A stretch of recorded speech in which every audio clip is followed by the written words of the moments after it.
Hi, this is Brett with Piano Aha, and we've got a small Christmas project for you, Joy to the World.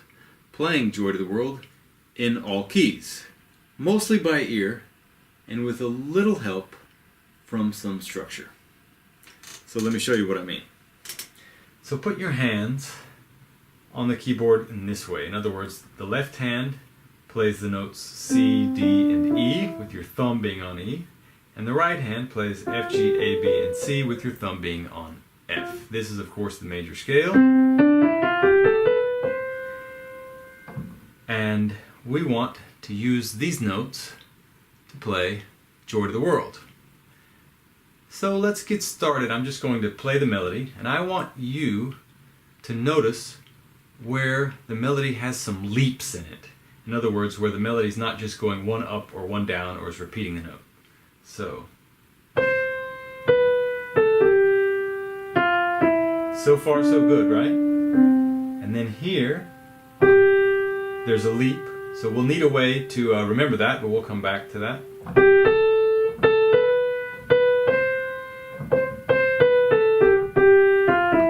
Again, the next note's going to be a pretty high note. So that's another leap we'll need to remember.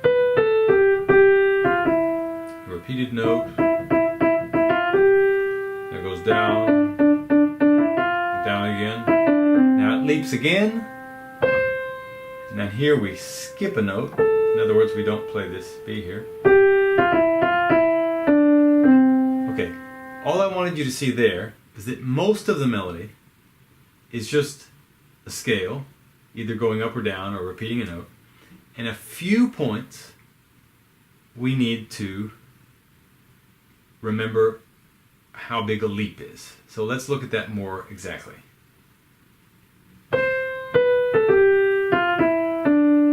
This was the first point we wanted to remember, and this is the 5th scale degree.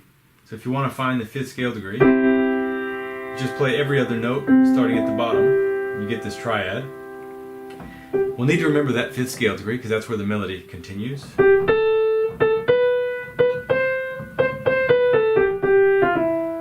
This leap here, we just need to go up to the very top again. And it turns out that's a good trick for this piece, to think the following. If you ever wonder about where do I need to jump to because I can hear that the next note is pretty far away, always just jump to the highest note that you have. In other words, that 8th degree of the scale up top. Except for 2 cases, which we are going to talk about. So this is one of those cases where we jump to the highest scale degree, and here the notes just repeat themselves and go up and down. And again here we hear there's a leap coming. Again, it's just the highest scale degree. And then here there's the skip. So to sum this up, anytime you're wondering where the next note is, including the very first note of the piece, the answer is this note here, the highest note, except for in 2 cases. Here, where we have to remember the 5th scale degree, which you can also remember as being your pointer finger with the fingering that we're using. Just think of your pointer finger pointing at the note, letting you know what it is that you want to play. And then at the very end, after this leap, here we have a skip. That's the other thing. There's only 2 things we need to remember, and that's the other one. Is that after this high note, we have a small skip here. In other words, we're skipping over this 7th scale degree here. And the rest you can play simply by hearing that the notes are going up a little bit, or going down a little bit, or are repeating themselves. So we're only remembering the one time when we have to jump to the 5th scale degree, and when we skip over this one note. So 2 things to remember. The principle behind this is, you only want to try to commit to memory something that you're liable to forget. For example, let's say you were in the store yesterday, and you met someone named Verna, and you discerned within the conversation that she likes to play chess and she likes to eat Chinese food and that she is a human.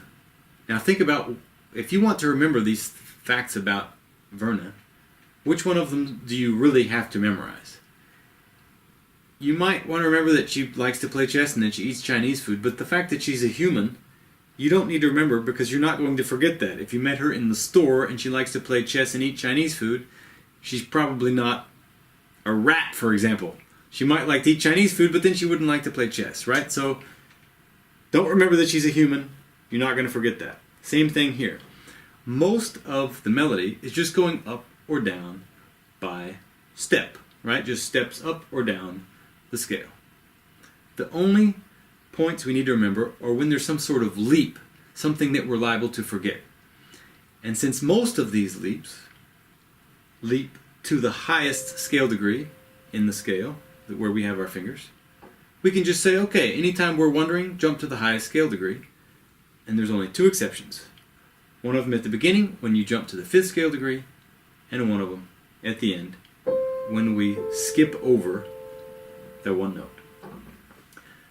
So, try it out in C major, and if you're looking for a challenge, try it in another key or in all other keys. For example, let's take a look at G major. This is a G major scale. Now we'll try the piece there.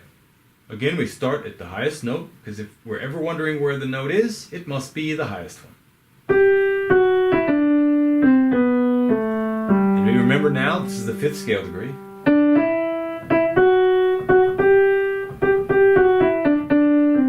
Some sort of high leap must be the highest note.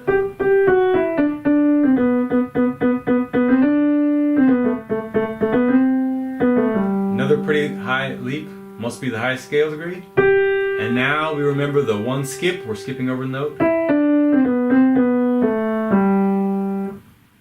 And let's say you wanted to play it in C sharp major. This is the scale here. By the way, a good little tip for making sure that you found the right scale is seeing that between your two thumbs there will be a half step, in other words no key between them, and up top there will be a half step, otherwise you'll just have whole steps everywhere. Again, joy to the world. We remember the 5th scale degree, we're in a different key but it's still our pointer finger.